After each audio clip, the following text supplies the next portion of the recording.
Ya, Assalamualaikum warahmatullahi wabarakatuh. Perkenalkan, saya Muhammad Ipan Setianto, NRP 23 2021 006. Dan saya Isnanduri Kamajaya, NRP 23 2021 011. Oke, kami di sini sebagai kelompok 12 yang akan membuat sebuah kajian mengenai identifikasi sebaran banjir di daerah Indramayu dengan berbasis GE. Oke, bisa langsung saja. Oke, pertama-tama kita masuk kepada web atau link dari Google Earth Engine atau bisa disebut GEE, di mana ini adalah tampilan awal dari Google Earth Engine. Ya, untuk akan melakukan sebuah kajian atau Pengolahan. pengolahan itu kita harus login dulu. Untuk loginnya itu ada banyak caranya. Bisa tonton di video tutorial yang lain.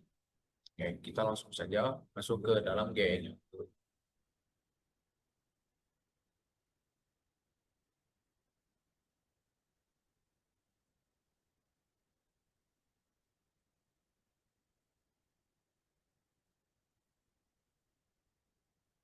Nah, berikut adalah tampilan dari Google Earth Engine Yang sudah login nih tentunya. yang sudah login, dan kemudian Untuk yang pertama itu kita akan memasukkan daerah kajiannya yaitu di daerah Indramayu yaitu batas administrasinya. batas administrasi ini bisa di-download di Inageo Portal yang langsung dari BIG. Pertama kita ini ada di kanan di kiri atas ada aset, kita klik saja. Kemudian new. Oke. Nah, berikut kita akan memasukkan filenya. Kita pencet select di sini.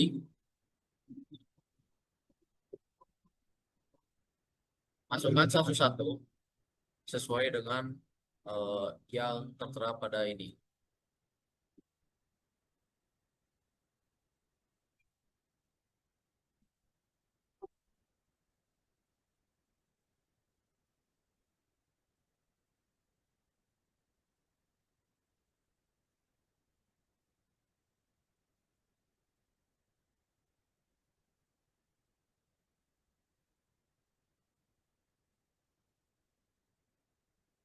Oh, sebentar.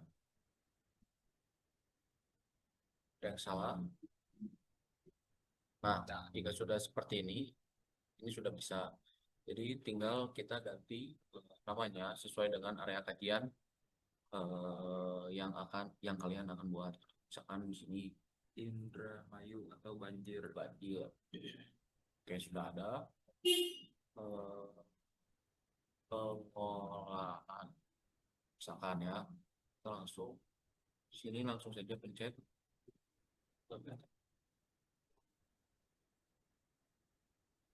Kita sudah kita itu bisa melihat Progres. progres penguploadan dari batas administrasinya itu lewat ini tax ada di kanan atas. Nah ini untuk progres apa Pengolahan dari penguploadan file. yang tadi sudah dilakukan.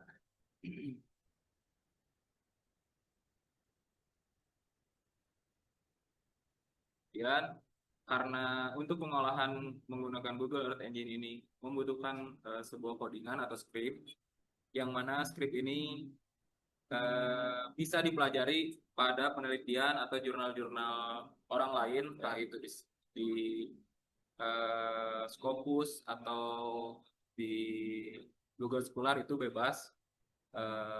Tapi di sini kita sudah sediakan script yang digunakan untuk pengolahan eh, kali ini. Oke, sebelum masuk ke script kita cek dulu dari file yang telah kita buat itu ada di asset nih, ada di kiri di, oke, kita tunggu. Nah, kalau misalkan batas administrasinya itu sudah sesuai, nanti bakal akan muncul seperti ini. lalu klik import karena di sini kami telah mengimportnya, jadi kami langsung close saja.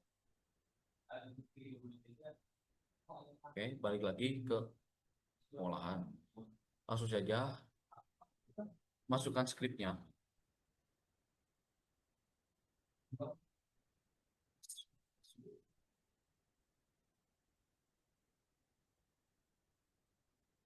Nah, cara memasukkan skripnya kita pencet saja di sini, klik 2 kali, lalu copy dari note yang kalian punya atau kalian nyimpennya di mana, tinggal Ctrl V.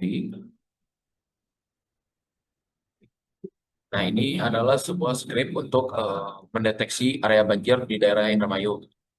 Untuk yang pertama itu ada ini imports. Ini tuh adalah untuk yang pertama yang ini itu untuk memanggil file yang telah kami masukkan. Nah, untuk selanjutnya itu ada Copernicus ini apa? Yaitu karena untuk mendeteksi banjir ini menggunakan citra Sentinel-1 GRD, jadi kami mengambilnya dari Copernicus. Untuk skripnya itu seperti ini di atas ini.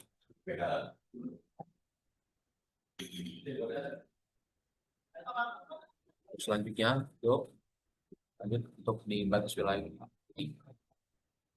Kemudian untuk penjelasan dari skrip nomor 1 ya, batas wilayah Indramayu ini adalah fungsinya adalah untuk mengimpor batas Ya. wilayah administrasi khususnya Kabupaten Indramayu atau lokasi penelitian yang mana nantinya akan memusatkan tampilan peta ke wilayah tersebut dengan zoom level 10. Oke. Selanjutnya, yang kedua itu ada ambil citra Sentinel-1 sebelum banjir. Apa maksudnya? Jadi karena untuk mendeteksi banjir ini membutuhkan 2 citra, yaitu sebelum banjir dan sesaat banjir. Jadi kalian harus menentukan dulu, bisa lewat berita atau apa, untuk menentukan banjir yang terjadi pada di daerah tersebut. Jadi untuk yang pertama itu ada ini, polarisasi ini itu apa? Polarisasi ini tuh, jadi VH ini adalah vertikal horizontal. Jadi selanjutnya ada instrumen modelnya IW. Dan untuk filter date-nya itu kami mengambil di 2023 bulan 11 tanggal 1 hingga 2023 bulan 11 tanggal 29.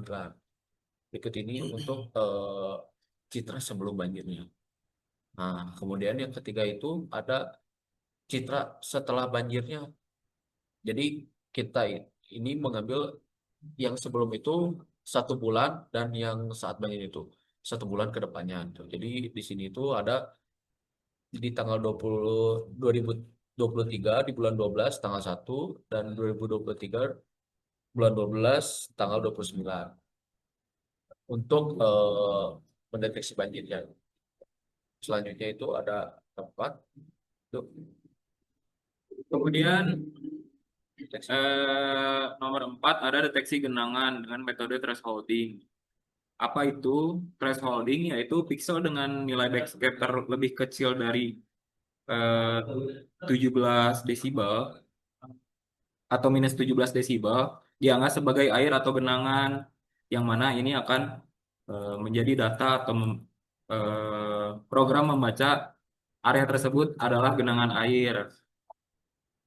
oke, selanjutnya ini ada tampilan di peta yang akan di-run untuk yang nomor 6.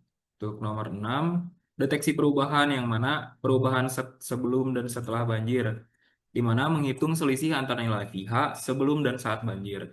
Jika nilainya turun, kemungkinan ada perubahan permukaan seperti genangan atau bahkan banjir yang umumnya banjir.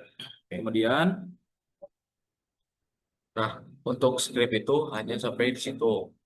Mungkin ada banyak script lagi yang lebih mendetail. Cuman kami memakai script ini yang sebenarnya cukup gitu untuk mendeteksi banjir. Oke, jika kalian sudah masukkan skripnya dengan benar, itu kita bisa langsung run aja di sini. Sebentar. Nah, bisa run di sebelah sini. Langsung saja klik run. Nah, jika eh, tidak ada kendala scriptnya, itu langsung akan muncul seperti ini. Dan bagian yang ditunjukkan oleh warna biru pada peta ini adalah area tergenang ya, Ya, betul. adalah area tergenang Oleh banjir. oleh banjir. Oke, mungkin ini masih merender dari hasil yang script yang tadi sebelumnya sudah di run.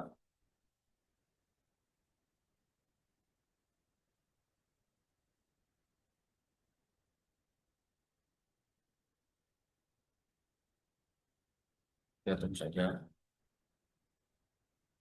Perlu diingat bahwa Google Earth Engine ini harus menggunakan internet dan pastikan internetnya harus stabil.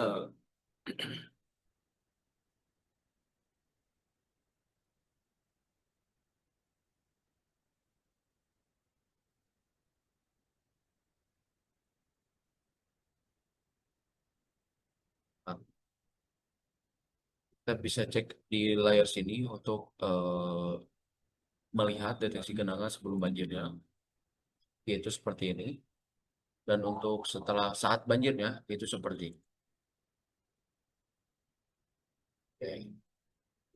Nah, untuk langkah selanjutnya itu adalah visualisasi. Nah, untuk memvisualisasi, kita itu harus bisa mengkonvert dari ini apa Dari hasil hasil pengolahan yang dilakukan di GEE. uh, Namun karena kami itu hanya uh, pengolahan pada saat GE, jadi sebenarnya tuh untuk visualisasi di software lain itu kalian bisa mencari script untuk uh, mengklip atau men-save dari hasil tersebut. tentunya ada banyak video yang menjelaskan gimana cara import data dari GE ke ArcGIS misalkan atau QGIS. Untuk visualisasi lebih lanjutnya. Tuh, namun fokus kita pada video tutorial kali ini adalah untuk pengolahan di Google Earth Engine. Oke, baik. Cukup sekian dari kami. Video kami cukup sekian. Mungkin mohon maaf kalau ada salah-salah kata atau yang dibingungkan atau yang keliru, mohon dimaafkan. Eh, Cukup sekian dari kami. Terima kasih atas perhatiannya. Wassalamualaikum warahmatullahi wabarakatuh.